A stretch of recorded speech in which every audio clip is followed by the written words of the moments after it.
नमस्कार, डी9 मराठीमध्ये आपल्या सगळ्यांचं स्वागत. मी निखिला. महत्त्वाची बातमी. ईव्हीएम वरून पुण्याच्या पराभूत उमेदवारांची दिल्लीमध्ये धाव. पुण्याचे महाविकास आघाडीचे पराभूत उमेदवार दिल्लीमध्ये पवारांच्या भेटीसाठी गेले आहेत. पवारांच्या निवासस्थानी महत्त्वाची बैठक देखील सुरू आहे.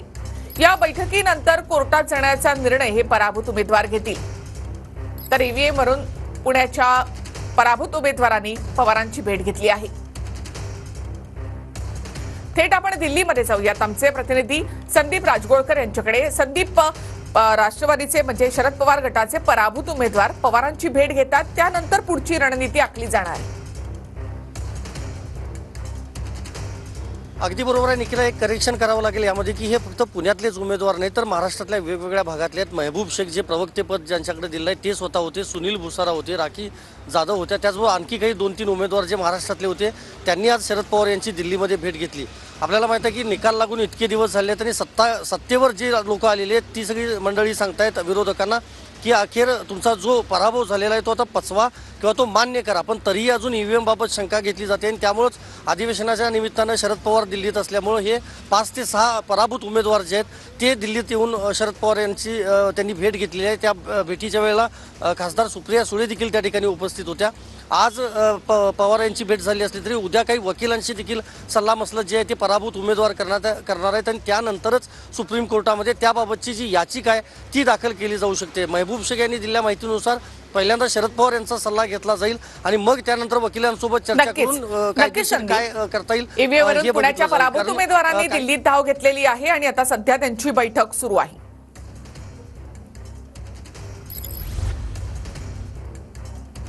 काय तुम्हाला वेगळं पण वाटतंय की तुम्ही उच्च न्यायालयापर्यंत धाव घेण्यापर्यंतची ही वेळ आली? आम्ही मागच्या 20 दिवसामध्ये जे काही प्रकार पाहिलेले आहेत ते निश्चित धक्कादायक. आम्ही लोकसभेचा निकाल हा पाहिला. लोकसभेच्या निकालानंतर पुण्यातली महाराष्ट्रातल्या जनतेची एकूणच जी काय मानसिकता आहे ती पाहिली. असं असताना आमचा सुद्धा स्वतःच्या मतदारसंघाचा अभ्यास आहे. या परिस्थितीमध्ये ज्या पद्धतीने निकाल समोर आले ते धक्कादायक आणि खोटारडे आहेत असं आमचं स्पष्ट नका विषय आहे. ईव्हीएम मशीन टॅम्परिंग होऊ शकते, व्हीव्हीपॅट मशीनमध्ये टॅम्परिंग झालेली आहे, याचे सबळ पुरावे घेऊन आम्ही चालवले. त्याच्याचबरोबर मतदारांमध्ये जो घोळ घालण्यात आलेला आहे प्रॉपर वर्कआउट करण्यात आलं की या नका सेक्टरमधला मतदार हा महाविकास आघाडीला मतदान करेल. माझ्या स्वतःच्या मतदारसंघात हडपसरमधून 44 नावं ही 3 दिवसापूर्वी शिफ्ट करण्यात आली शिरूर लोक विधानसभेमध्ये, जेणेकरून इथली नका मंडळी प्रशांत जगतापला मतदान करणार आहे, महाविकास आघाडीला करणार आहे आणि ती तिकडे नका शिरूरला जाऊ शकणार नाही. अशा प्रकारचे बरेचसे प्रकार या शहरात आणि या जिल्ह्यात झालेले आहेत. त्याच्यामुळे पुणे शहर असेल, पिंपरी चिंचवड शहर असेल आणि पुणे जिल्ह्यातले आमचे सगळे समस्त नका पदाधिकारी म्हणजे चा आग्रह होता त्यानुसार आम्ही हे सगळे पराभूत उमेदवार महाविकास आघाडीचे उद्या आज नका दुपारी दिल्लीत दाखल होत असून त्या ठिकाणी उद्या सकाळी आदरणीय पवारसाहेब आम्हाला अभिषेक मनु सिंघवींची भेट घालून देणार आहेत. आणि बॅलेटवर निवडणुका घ्या, राजीनामा देतो. जानकर उद्या निवडणूक आयोगाला भेटणार. निवडणूक आयोगाला उद्या सांगण्यासाठी जाणार आहे की त्या ठिकाणी माझ्या मतदारसंघाची फेरनिवडणूक लावा आणि बॅलेटवरती मतदान घ्या. मी माझ्या पदाचा राजीनामा दिल्यानंतर निवडणूक आयोगाला पोटनिवडणूक ही घ्यावीच लागते. पुण्यातील मवियाचे पराभूत उमेदवार ईव्हीएम विरोधामध्ये सुप्रीम कोर्टात याचिका दाखल करणार आहेत. पराभूत उमेदवार आणि शरद पवारांची दिल्लीत भेट. मंगळवारी सर्व उमेदवार सुप्रीम कोर्टात वकिलांची भेट घेतील. ईव्हीएमच्या मुद्द्यावरून विधानसभेत तोलीबाजी झाली. मार्कडवाडीत जाऊ नका, तुमचा कार्यक्रम होईल असं एकनाथ शिंदेंनी म्हटलंय. याचा आता कुठं तिकडे मार्कडवाडीला तुमची सगळे गेलेले मार्कडवाडी आता मला कोणीतरी सांगितलं मार्कडवाडीतले बाहेरचे लोक कोणी येऊ नका. मार्कडवाडीवाल्यांनी सांगितलं आम्ही आमचं बघतो. तर मार्कडवाडीत जाऊ नका, आता उगा तिकडे ते कार्यक्रम होईल. तुम्ही सपाटून मार खाल्ला, आता तरी शांत रहा असं सुरेश धस म्हणाले. एसटी महामंडळाच्या एसटी मध्ये 53 जागा आहेत सीट. तुमचं 49च्या आत आहे मला वाटतं तिन्ही विपक्ष. आता इतक्या खाली आल्यावर जरा शांत राहणार. इतक्या सपाटून मताने आपटल्यावर अध्यक्ष महोदय शांत राहणार. आता मार्कडवाडी आता हे अरे रडीचं मी केलेल्या कामाबद्दल पण तुमचं बहुमत आहे म्हणून प्रश्नही मांडायचे नाहीत का असा सवाल पटोलेंनी केला. अधिकार कुठं, आम्ही मारलेले मतं कुठं गेले ते ह्या पद्धतीचे प्रश्न त्यांनी विचारले.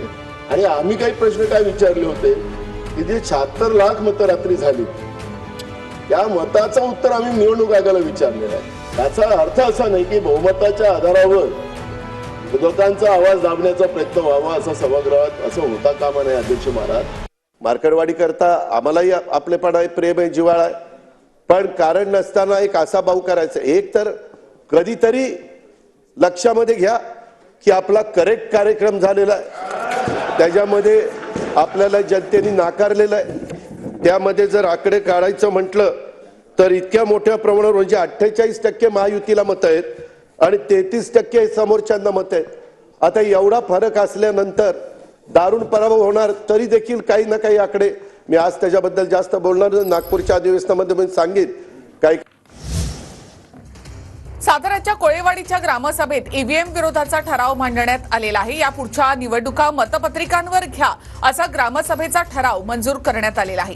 मार्कडवाडीनंतर कराड तालुक्यातील कोळेवाडी गाव ईव्हीएमच्या विरोधामध्ये आता उतरतंय. साताऱ्याच्या कोळेवाडीच्या ग्रामसभेत ईव्हीएम विरोधाचा ठराव मांडण्यात आला. म्हणजे सर्वसामान्य ग्रामस्थांना किंवा अशिक्षित लोक जे आहेत किंवा ग्रामस्थ आहेत की त्यांना वाटतं की बाबा आमचं बटन दाबलं पण आमचं मतदान कुठे गेलं हे आम्हाला लक्षात येत नाही.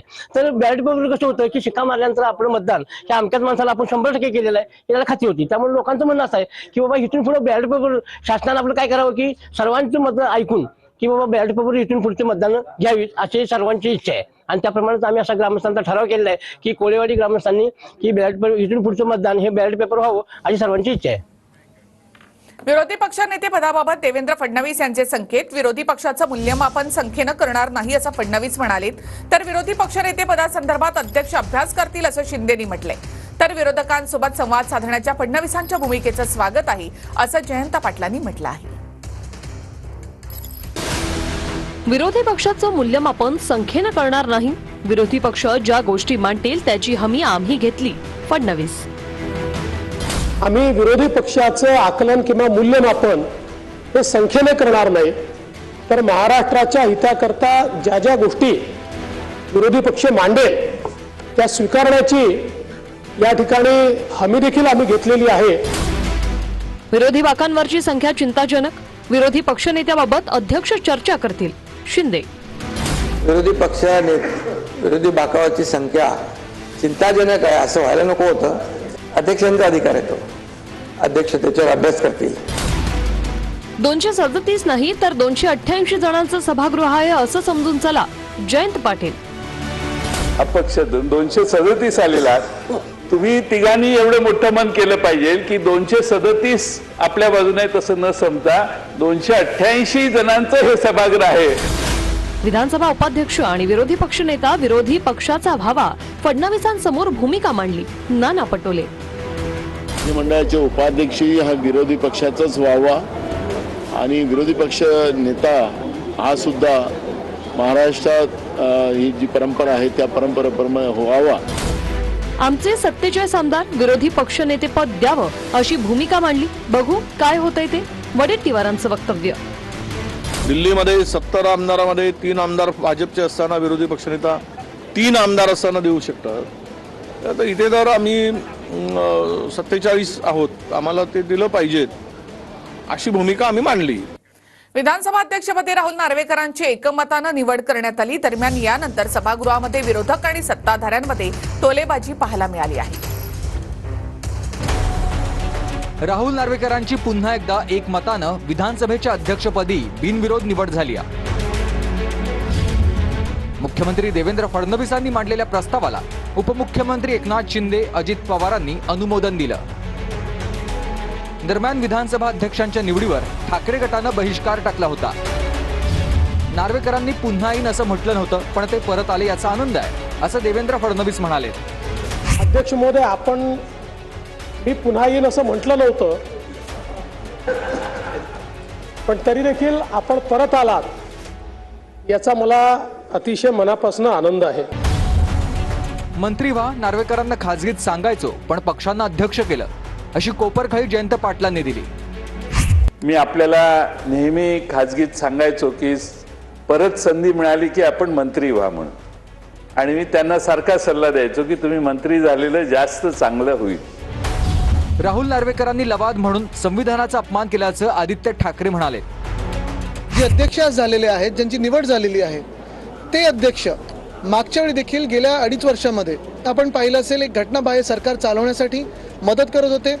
त्याच अध्यक्षांनी लवाद म्हणून जो निकाल दिला, मग शिवसेना फोडण्याचा असेल किंवा राष्ट्रवादी काँग्रेस फोडण्याचा असेल, हा अन्याय, ही जखम, ही ताजी आहे. काही लोकांनी नार्वेकरांवर आरोप केले तरी नार्वेकर घाबरले नाहीत. कर नाही त्याला नाही डर, उसका नाम राहुल नार्वेकर, अशी शिंदेंनी शायरी म्हटली आहे. आपण संयम ठेवला, आपण कोणाला घाबरला नाहीत, म्हणून मी एकच सांगतो, कर नाही त्याला डर, त्याला नाही डर, कर नाही त्याला नाही डर, उसका नाम राहुल नार्वेकर. तुमच्याकडे वाद घेऊन येणाऱ्यांना तुम्ही मासे खाऊ घातले, जेवण दिलं, तेव्हापासून आम्हाला वाटलं तुम्ही अध्यक्ष व्हावेत. जयंत पाटलांनी हे मिश्किल विधान केलंय. आपल्याकडे आल्यानंतर अनेक वाद घालण्यासाठी येणारे सगळे आपण गरम कॉफी देऊन शांत करून बाहेर घालवलेले, मासे पण खाऊ घातले, पाहिजे तर जेवणही दिलं. आपणच अध्यक्ष राहावं असे मनोमनी आम्हाला तेव्हापासून वाटत होतं. विधानसभेमध्ये आज जयंत पाटील भाषण करत असताना अजितदादांनी त्यांची चूक सुधारली. यानंतर मात्र दोघांच्या संवादामुळे सभागृहामध्ये एकच फशा पिकला. 90 साली मी पहिल्यांदा अध्यक्ष झालो, त्यावेळी दार उघडून आत येताना आमदार झालो, त्यावेळी दार येऊन किती लक्ष आहे बघा माझ्यावर.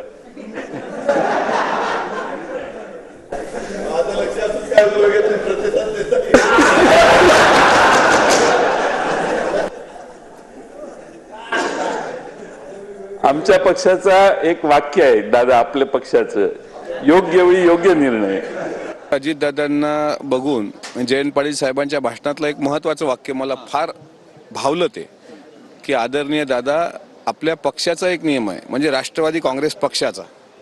राष्ट्रवादी काँग्रेस पक्ष म्हणजे अलीकडे जे 41 आमदार निवडून आल्यानंतर ज्या पक्षाने उभारी घेतली तो पक्ष. राष्ट्रवादी काँग्रेस पक्षाचा नियम आहे योग्य वेळी योग्य निर्णय. त्याच्यामुळे योग्य वेळी योग्य निर्णय जयंत पाटील साहेब घेणार आहेत आणि थोडा वेट अँड वॉच करा, महाराष्ट्राला एक चांगली गुड न्यूज भेटणार आहे असं मला वाटतं. विरोधाला बळी न पडता वक्फ दुरुस्ती विधेयक आत्ताच मंजूर करून घ्या अशी पोस्ट शेअर करत राज ठाकरेंनी सरकारला आवाहन केलं. लातूरमधील जमिनीवर वक्फ बोर्डाने दावा सांगितल्यानंतर राज ठाकरेंनी सरकारला आवाहन केलं आहे. शेतकऱ्यांच्या जमिनी वक्फच्या घशात जाऊ नये, राज ठाकरेंचं सरकारला आवाहन. लातूरच्या तळेगावच्या शेतकऱ्यांच्या जमिनी वक्फच्या घशात जाऊ नये हे सरकारने पाहावं. तळेगावच्या 75% शेतजमिनीवर वक्फ बोर्डानं दावा केला असून नोटीस पाठवली. प्रश्न जमिनीचा नाही, वक्फ बोर्डाच्या मनमानीवर चाप बसवण्याचा, राज ठाकरेंचं वक्तव्य. केंद्र सरकारनं वक्फ बोर्डाबद्दलचं विधेयक याच अधिवेशनात मंजूर करावं, राज ठाकरेंची मागणी. वक्फ बोर्ड जमीन सुधारणा कायदा कसा फायदेशीर हे देखील राज ठाकरेंनी समजावून सांगितलं. गरीब शेतकऱ्यांची जागा हडप करण्याचा हा एका धर्मीयांचा डाव आहे आणि म्हणूनच आमची मागणी आहे की वक्फच्या बद्दलचा नवीन कायदा हा आलाच पाहिजे. कारण वक्फ ची आताची असलेली कारवाई कार्यपद्धती ही अन्यायकारक आहे. महाराष्ट्र सरकारने शेतकऱ्यांच्या बाजूने उभं राहिलं पाहिजे, शेतकऱ्यांचं हित संरक्षित केलं पाहिजे. अगरचे वक्फ बोर्ड की जमीन है तो नोटिस देना ही चाहिए. वक्फ बोर्ड की जमीन का बंदर बांट हुआ है, बहुत सारी वक्फ बोर्ड की जमीन है. अगर इंक्वायरी की जाए तो बहुत सारे गवर्नमेंट के ऑफिसर्स हैं, कलेक्टर की ऑफिस है, कारपोरेशन है और इस तरह से बहुत सारी जमीनें कब्जा की हुई हैं. मैं समझता हूँ ये मुसलमानों के पूर्वजों ने दान किया था अल्लाह के नाम पर, वो जमीनें वापस मिलना चाहिए चाहे किसी के पास भी हो. नाना पटोलेंच्या विजयी मतांच्या फरकावरून शिंदे दादांनी पटोलेंची खिल्ली उडवली. दादा आणि शिंदेंनी उडवलेल्या खिल्लीनंतर नाना पटोले यांनी खंत व्यक्त केली आहे. काय जयंतराव बघा, बाळासाहेब थोरात, पृथ्वीराज बाबा गेले नाही दिसत. सभागृहाच्या बाहेर नाना वाचले 208. नाही खरं म्हणजे बघा, आता ईव्हीएम घोटाळा असता तर तुम्ही इथं नसताना. गुलाबी जॅकेट आज इकडे दिलंय, काय अडचण आहे? अडचण आहे, मुख्यमंत्र्याला दिलंय. आता तुम्हाला कलरच कळत नाही, आता कलर पण विसरायला लागले, काय करायचं काय? 208 करणार विसरायला लागले. लोकांनी मतदान केलेलं आहे आणि त्या मतदानाच्या आधारावरच या सभागृहात मी आलेलो आणि म्हणून त्याबद्दलची टिंगल या ठिकाणी केली जाते अध्यक्ष महोदय. त्यानिमित्तानं जनतेच्या मताधिक्यावरच या ठिकाणी हास्यकल्लोळ करायचं असेल अध्यक्ष महाराज तर हे काही बरोबर नाही. लाडकी बहीण योजनेचे कोणतेही निकष बदलण्यात आले नसल्याचं आदिती तटकरेंनी म्हटलं. विरोधकांकडून अफवा पसरवण्याचा प्रयत्न करण्यात येत असल्याचंही आदिती तटकरे यांनी म्हटलं आहे. लाडकी बहीण योजनेचे कोणतेही निकष बदलण्यात आलेले नाही तशी माहिती आदिती तटकरेंनी दिली आहे. विरोधकांकडून अफवा पसरवल्या जात आहेत असे आरोप आदिती तटकरेंनी केलेत. लाडकी बहीण योजनामध्ये काही निकष वगैरे नाही, असं काही नाही आहे. कुठलेही निकष लागणार नाहीत. या संदर्भातली भूमिका जी आहे ते राज्याचे मुख्यमंत्री देवेंद्रजी फडणवीस साहेबांनी स्पष्ट केलेले आहेत. त्याच्यामुळे अशा पद्धतीच्या चुकीच्या अफवा पसरवल्या जात आहेत. भविष्यात काय होईल या संदर्भात मी सांगू शकत नाही असंही आदिती तटकरे म्हणाल्या. भविष्यात काय होईल याचा वेग तर मी घेऊ शकत नाही. आपण कागदपत्रांवर आणि GR आणि शासन निर्णयांवर विश्वास ठेवला पाहिजे. अशा पद्धतीचा कुठेही लेखी आदेश, शासन निर्णय, कुठं सर्क्युलर आलेला आहे का? नाही. मुख्यमंत्र्यांनी 2 दिवसांपूर्वी सांगितलं निकष बदलण्यात येणार आहेत असं संजय राऊत म्हणाले. राज्याच्या मुख्यमंत्र्याने सुद्धा 2 दिवसापूर्वी सांगितलं की निकष बदलावे लागतात. निकष न बदलता यासाठी देण्यात आले पैसे 3-3, 4-4 महिन्याची. ही 1500 रुपयाला मतं बहिणींची, महिलांची विकत घेण्याचा प्रयत्न झाला.